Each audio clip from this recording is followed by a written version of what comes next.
Tim, you moved to northern Iraq to set up communities and support networks for people, widows, orphans, displaced by the conflict over there between Iran and Iraq, essentially. But you landed, on the day you landed, you and your wife decided, yes, we'll do this. I don't know how you came to that decision. Yes. Well, that's a story in and of itself. But yes, we did. And you landed, and it was the day, you had 3 kids in tow. It was the day ISIS declared war. Yeah, so essentially, no one had really heard about who ISIS was. They weren't really featured on the news at all, even before we moved to Iraq. There were a small little rebel group in Syria, an offshoot group, very small leader, and then they gained notoriety and infamy, I should say, when they invaded the country of Iraq, moved from Syria into Iraq, and they took the city of Mosul, the second largest city in Iraq. The US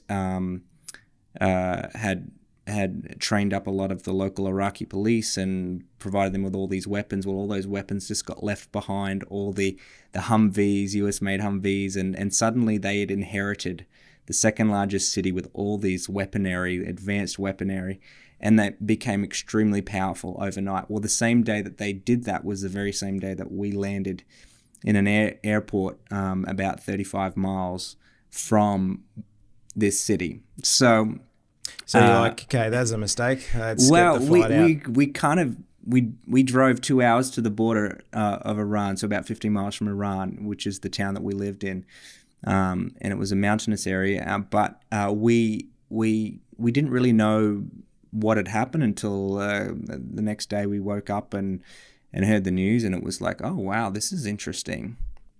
Now all our neighbours, all the people in the community, they really didn't.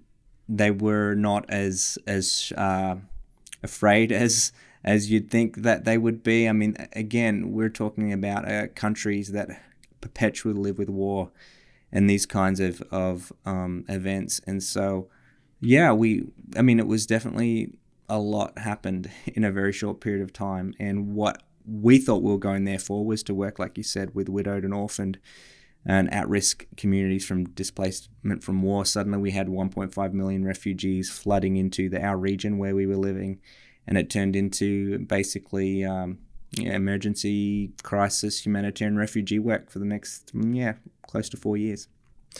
Wow, that was like bad timing, but amazing timing, really, for what you were able then to do to support these people. Exactly, yeah. I mean, lots of highs and lows, but profoundly incredible experience, and amongst the people that are true heroes as well. So yeah.